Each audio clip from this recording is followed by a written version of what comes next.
Inya Siama.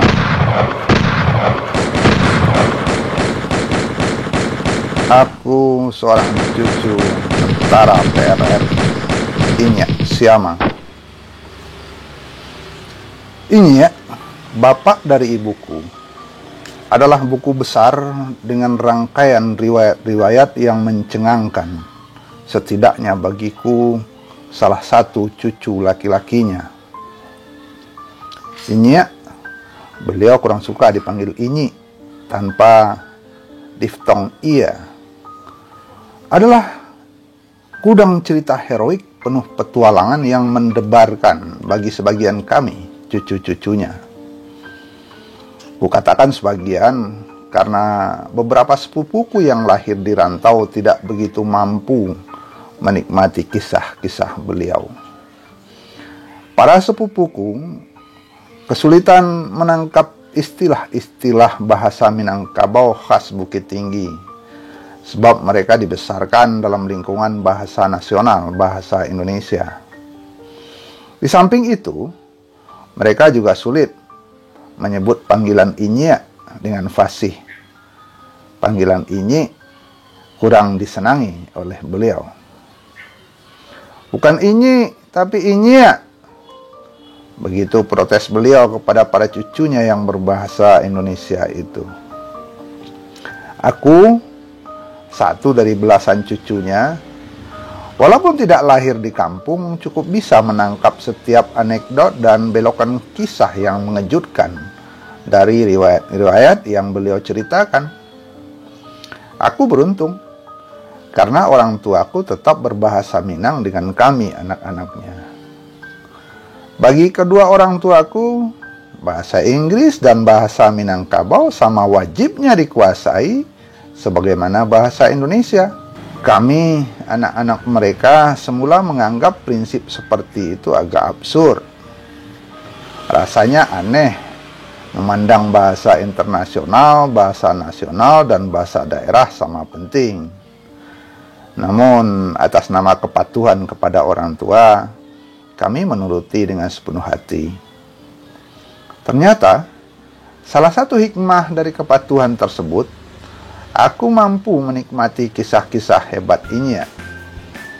Hal yang tidak mampu diperoleh para sepupuku yang ogah berbahasa daerah. Sebenarnya, tidak semua yang ada pada Inya aku senangi. Setidaknya ada dua hal yang tidak aku senangi.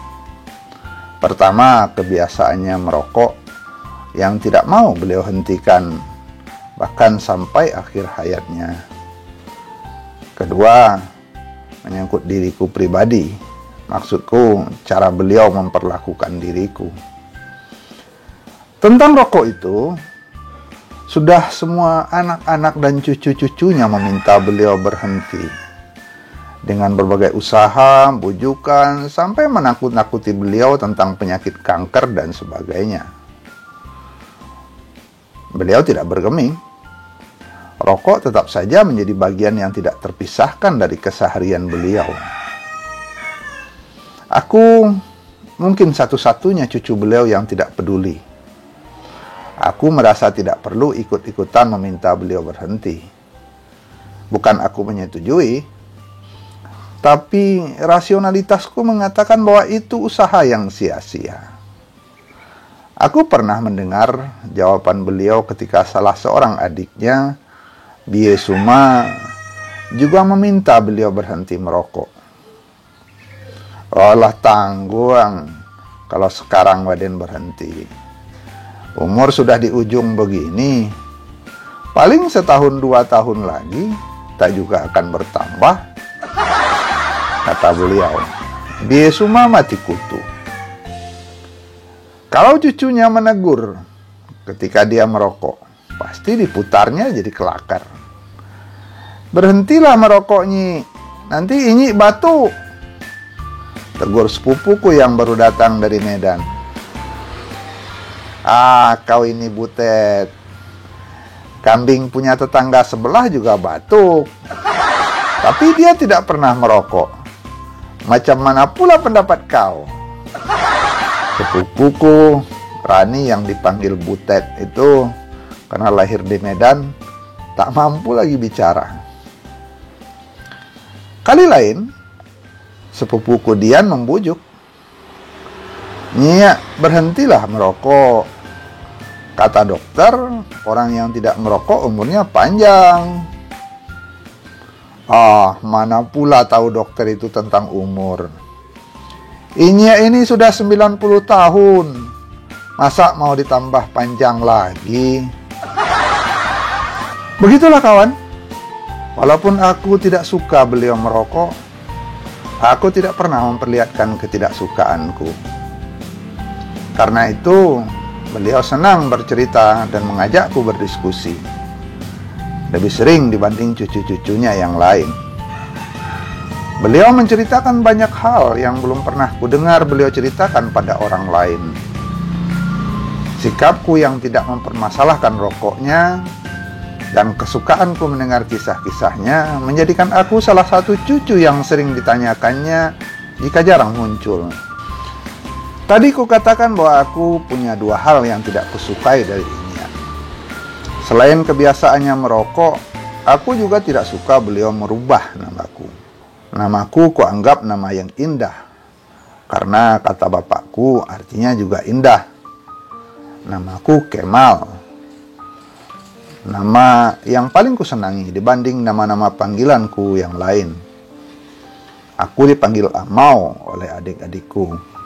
Panggilan yang terpeleset karena lidah cadel mereka waktu kecil. Aku dipanggil Man atau Amal di antara teman-temanku. Semua itu kuanggap panggilan yang tidak bermasalah dan aku tidak merasa apa-apa dengan semua itu. Malangnya, panggilan yang paling tidak kusenangi justru berasal dari Nyiak. Panggilan Nyiak terhadapku memang lain. Si Amang atau si Amang. Persis nama sejenis primata yang berbulu hitam legam bahkan sampai ke biji matanya. Bergelayutan di hutan lebat dan kelam dan bersuara dengan gema yang memantul-mantul mendirikan bulu roma. Siamang atau Symphalangus syndactylus, satu-satunya jenis yang masih ada dalam spesies Syndactylus. Celakanya, panggilan siamang tersebut menjadi populer di tengah keluarga kami. Seluruh sepupuku, adik-adik dan kakakku, bahkan sesekali orang tuaku memanggil demikian, siamang. Lebih celaka lagi, aku dengan rasionalitas dan rasa hormatku pada Nyiak tidak mampu menolak sedikit pun panggilan yang tidak mengenakkan gendang telinga itu. Aku hanya dapat pasrah dan berusaha seikhlas mungkin menerima hadiah istimewa itu. Sebenarnya, kalau nama itu hanya hasil sebuah plesetan atau keselio lidah, aku tidak akan begitu tersiksa. Nama itu ternyata punya latar belakang yang membuat hatiku kebat-kebit dan merasa tidak nyaman. Nama itu adalah nama yang diambil Nyiak dari nama panggilan salah seorang anak buahnya. Seorang tentara yang menjadi teman setia beliau sejak zaman pendudukan Jepang sampai zaman PRRI dulu. Nyiak telah bergelut dengan berbagai pertualangan sebagai tentara sejak remaja. Nyiak adalah angkatan pertama tentara Gyugun dari kota kami. Lebih 80 orang pemuda di kotanya diseleksi, hanya beliau yang lolos sebagai kadet yang akan dilatih langsung oleh perwira Jepang di Tangsi Muaro, Padang.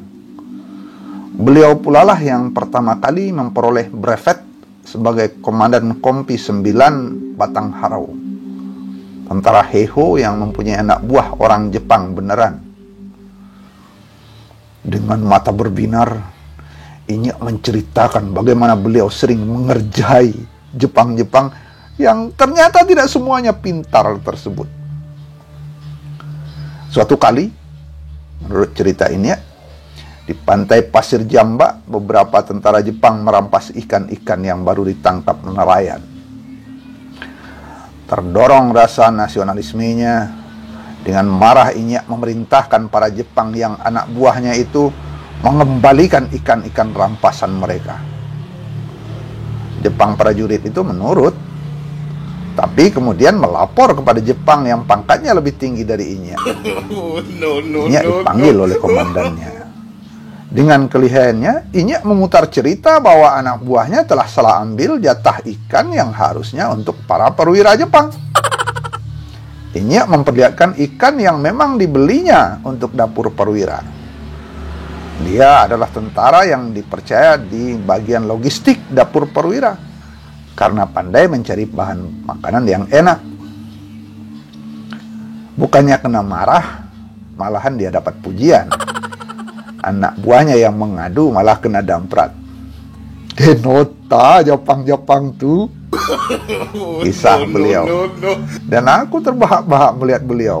Selain ceritanya lucu, cara beliau bercerita jauh lebih lucu di mataku. Kali lain, Inyek bercerita tentang pengalamannya menjadi pencuri ketika Jepang hampir kalah. Inyek yang agak fasih berbahasa Jepang, dengan perawakan yang juga agak mirip Jepang, mata sipit, kulit agak terang, rambut lurus, lebih leluasa memasuki gudang senjata di markas Simpang Kandang, pusat logistik tentara Jepang di Padang. Masa itu, para perwira Jepang kelimpungan karena kehilangan kontak dengan Batavia, apalagi dengan Tokyo.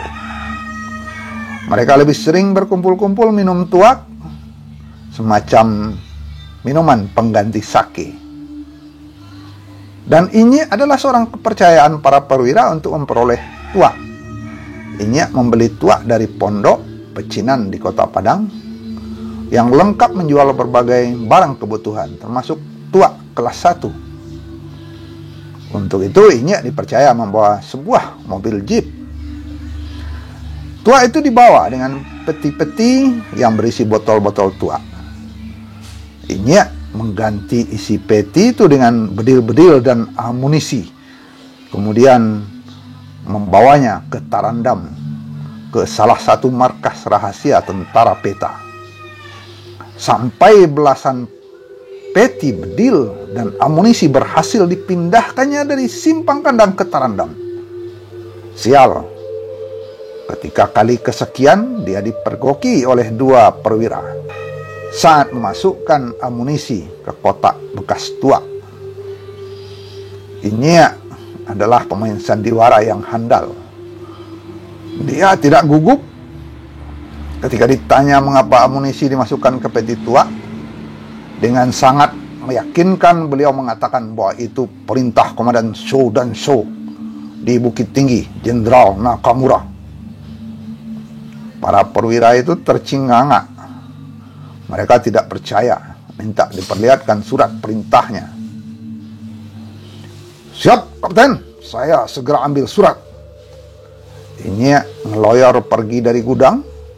1 meter lewat pintu gudang, Inyek memanjat pagar dan melompat. Lari pontang-panting lewat Bandar Jati, menyuruk ke bawah jembatan dekat rumah potong, menyelinap di Parak Rumbia menuju Tarandam dan menghilang selamanya dari markas tentara Jepang itu. Inyek adalah tipe tentara yang nakal dalam tanda petik. Dia tidak senang diam dan suka melakukan hal-hal yang agak sekehendak hatinya. Ketika dipercaya memegang jabatan di bagian logistik TKR Padang dan Kuranji, beliau bermain mata dengan para toke beras di pondok. Hasil bermain mata itu, sayangnya, uang yang cukup banyak beliau foya-foyakan bersama anak buah dan kawan-kawannya. Jadilah Inyek seorang teman dan atasan paling populer. Maklum, ketika itu Inyek masih bujangan, kata beliau membela diri. Karena pandai membawa mobil, di kesatuan-kesatuan berikutnya, Inyek sering menjadi sopir bagi pimpinan tentara. Sayang pangkatnya tidak naik-naik dari sersan, karena ijazahnya tidak ada, sekalipun ijazah Fox School, sekolah desa 3 tahun. Inyek dengan bangga menceritakan bahwa beliau pernah menjadi sopir Kolonel Dahlan Jambe atau pernah menjemput Presiden Republik Indonesia Mr. Assaat di Pelabuhan Teluk Bayur tahun 1950-an. Ketika itu Indonesia terbagi-bagi jadi puluhan negara bagian. Republik Indonesia hanya salah satu bagian kecilnya. Sebagai pencinta mata pelajaran sejarah, bagiku kisah Inyak tidak sulit dicerna. Ini satu lagi hal yang membuat Inyak senang denganku. Beda dengan para saudara atau sepupuku yang sering protes dengan cerita Inyak. Adikku Dede yang agak malas membaca memprotes kisah Presiden Republik Indonesia selain Soekarno. Mana pula ada Presiden Indonesia tahun 50 selain Soekarno, katanya. Nah, itulah Waang deh, rajin-rajinlah membaca. Aku membela Inyak dan menerangkan keadaan Indonesia di masa itu sesuai cerita Inyak. Inyak senang dengan pembelaanku, sehingga ceritanya berlanjut. Suatu ketika, cerita Inyak, dia main perang-perangan di Aceh. Main perang-perangan? Aku bertanya antusias. Ini pasti kisah menarik lain.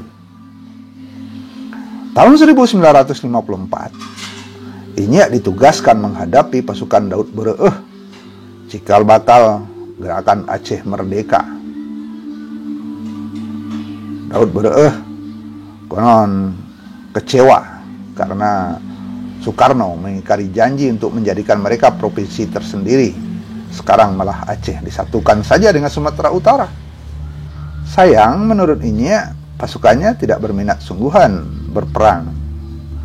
Maka dalam rangka membuat suasana hangat di mata pimpinan TNI, mereka membuat sandiwara perang-perangan. Sebelum berangkat dari markas TNI di Langsa, mereka membawa amunisi cukup banyak.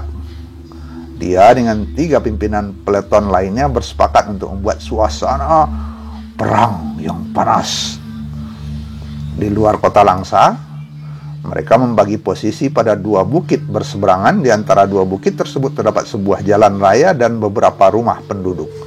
Kemudian Inyak bercerita dengan cara yang lucu dan penuh semangat. Kedua kelompok dari 2 bukit berseberangan melepaskan tembakan. Ratatatata, ratatatatata.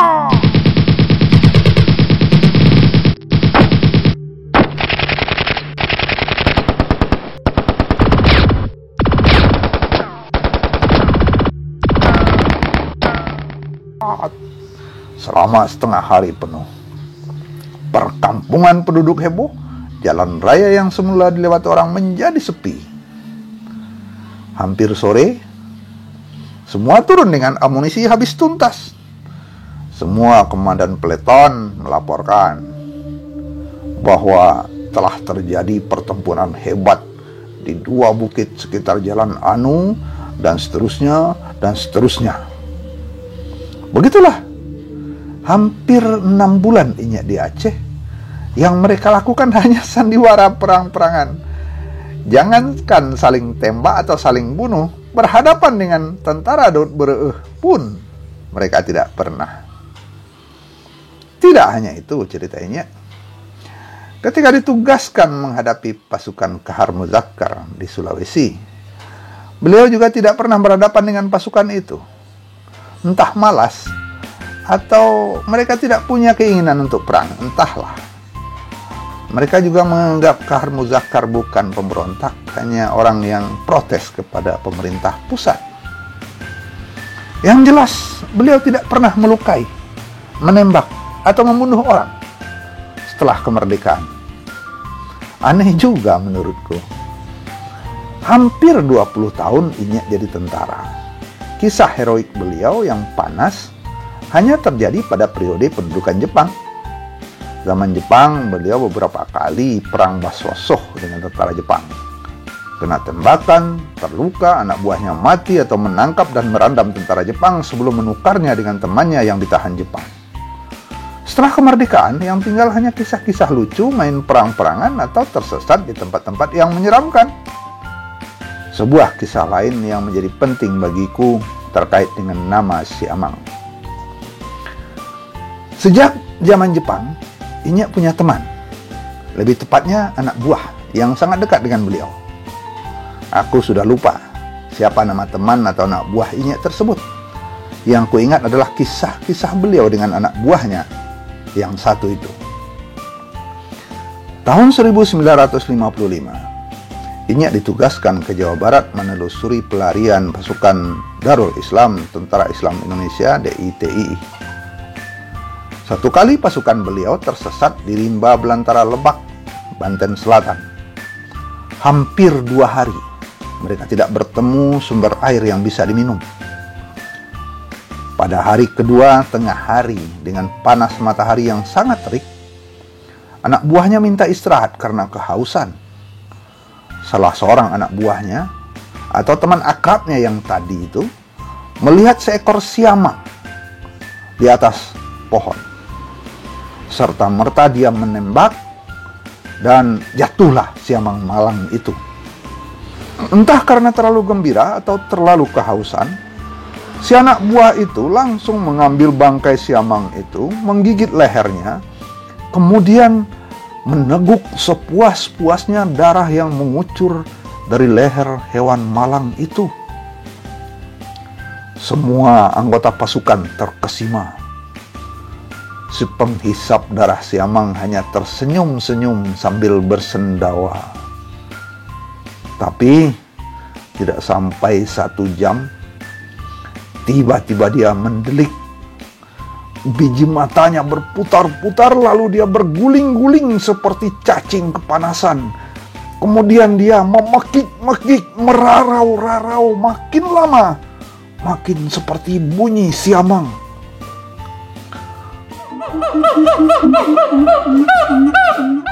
Luar biasanya, dia bertingkah seperti itu sampai 3 hari 3 malam. Bahkan setelah diikat dan digiring kembali ke Tangsi markas TNI di Tangerang. Bunyi pekikan mirip siamang tersebut bergema bertalu-talu dari Tangsi Tangerang dan terdengar sayup-sayup sahutan dari tempat jauh entah dari mana. Suasana mencekam dan sejak itu pasukan Inyek berhenti mengejar pasukan DITII. Setelah sembuh, anak buah Inyek tersebut dipanggil Siamang. Itulah kawan, mengapa hatiku kebat-kebit jika nama itu dilekatkan padaku. Tapi lambat laun aku bisa menerimanya, karena ada cerita-cerita baru yang memperbaiki persepsiku tentang Siamang. Kisah berikutnya adalah kisah sedih tatkala Inyek terpaksa harus menjadi pemberontak dalam tanda petik. Tahun 1957-58, sebenarnya Inyek ingin berhenti jadi tentara sewaktu terjadi sengketa antara pemerintahan revolusioner Republik Indonesia dengan pemerintahan Indonesia. Muhammad Nasir, Syafruddin Perwira Negara dan kawan-kawan menuntut pembagian kue pembangunan yang lebih merata untuk daerah. Menurut Inyek, PRRI itu bukan pemberontakan, tapi sebuah koreksi tuntutan untuk pemerintah pusat. Sebenarnya pikiran PRRI itu sama persis dengan pikiran reformasi yang bergema tahun 1998. Agar kue pembangunan dibagi ke daerah, bukan hanya untuk Pulau Jawa atau seputar Jakarta saja. Begitu Inyek menjelaskan. PRRI juga tidak bermaksud berpisah dari negara kesatuan, kata Inyek bersemangat. Inyek menceritakan ketika tentaranya bergerilya sekitar Sungai Siak, waktu itu armada ke-10 Amerika Serikat sudah standby sekitar Pulau Natuna. Ada hasutan agar pasukan Inyek menembak atau membakar tangki dan pipa minyak mentah milik Amerika Serikat di sana. Kalau 1, 2 sumur minyak Caltech itu berkobar, maka tentara Amerika pasti turun tangan. Indonesia akan terbelah, negara Sumatera akan segera lahir. Nasir bilang tidak perlu. Kita tidak bermaksud memisahkan diri. Kita tidak menentang negara. Ini hanya koreksi untuk pemerintah pusat. Kisah Inya. Itulah antara lain yang membuat Inya menyesal jadi tentara PRRI. Bertahun-tahun masuk keluar hutan hanya makan masak mentah. Tidak ada perang basosoh sungguhan. Sering ketika anak buahnya sudah siap menembak menjatuhkan sebuah pesawat capung tentara pusat dan mitrailleur sudah siap dilepaskan, Inya menghalanginya. Jangan, karena kemungkinan besar pilot pesawat capung itu adalah saudara kita sendiri. Tidak jadi pesawat capung itu dijatuhkan oleh tentara Inya. Anak buahnya juga merasa heran. Ini perang atau main-main? Anak buahnya yang 200-an kadang hanya makan dedaunan atau sesekali makan kerbau rawa yang ditembak lalu dipotong dan dibakar begitu saja. Ketika PRRI menyerah, pasukan Inya direhabilitasi. Inya kembali ke pangkuan Ibu Pertiwi 1961-62. Tapi penyiksaan batin malah mulai dari saat itu. Kembali ke dalam, Inya hanya diterima dengan pangkat semula sersan. Sementara kadet, tentara yang dulu dilatihnya menjadi tentara pusat, sekarang sudah menjadi kapten, mayor, bahkan letkol dan kolonel. Inya makan hati. Selama menjadi pesakitan tersebut, hanya Siamang teman setianya, anak buah yang dengan sepenuh hati menjaga martabatnya dari hinaan tentara pusat. Suatu kali, menurut cerita Inya, seorang overstay, letkol, memerintahinya menimba air untuk mandinya. Padahal di tempat itu banyak prajurit lain. Siamang protes dan menyatakan itu bukan tugas abang. Demikian panggilan Inya di antara anak buahnya. Protes itu berbuah hukuman yang sangat mengenaskan bagi Siamang. Dia dipaksa mengisi 20-an bak mandi seluruh tangsi sendirian dengan pengawasan dan iringan pecut oleh para prajurit tentara pusat. Siksaan demi siksaan batin diterima Inya dan teman-temannya tentara luar yang direhabilitasi. Puncaknya ketika Siamang mengamuk di kantor sektor air tawar. Masih gara-gara menjaga martabat abang, martabat Inya, atasannya, meja kursi tunggang langgang. Tapi akibatnya Siamang mengalami siksaan yang tidak dapat diceritakan. Inya juga tidak pernah bercerita seperti apa siksaan tersebut. Hanya Inya berhenti bercerita, menarik nafas, merokok, lalu menerawang. Sejak itu Inya minta pensiun, tutup beliau. Pada kali lain, aku sedikit menangkap bayangan bahwa ternyata Siamang kemudian sakit-sakitan dan meninggal sebulan sesudah peristiwa itu. Aku dapat merasakan betapa pedihnya hati Inya ketika melihat anak buahnya membela harga dirinya, tapi tidak dapat dibelanya. Anak buah yang setia dengannya sejak zaman Jepang, teman seperjuangan melanglang buana ke berbagai tempat di seluruh tanah air, sekarang menghadapi siksaan batin di tangan bangsa sendiri hanya karena terlanjur menerima cap pemberontak. Inya memang tentara sejak muda, walau ternyata tidak lagi menembak apalagi membunuh orang setelah kemerdekaan Republik. Hanya Inya terlanjur telah memberontak dalam tanda petik dan harus menjadi orang yang kalah. Sebagian anaknya juga menyesali hal itu. Almarhum Mak Dang, kakak laki-laki ibuku, pernah menyatakan bahwa Inyek ini bandel, pemberontak.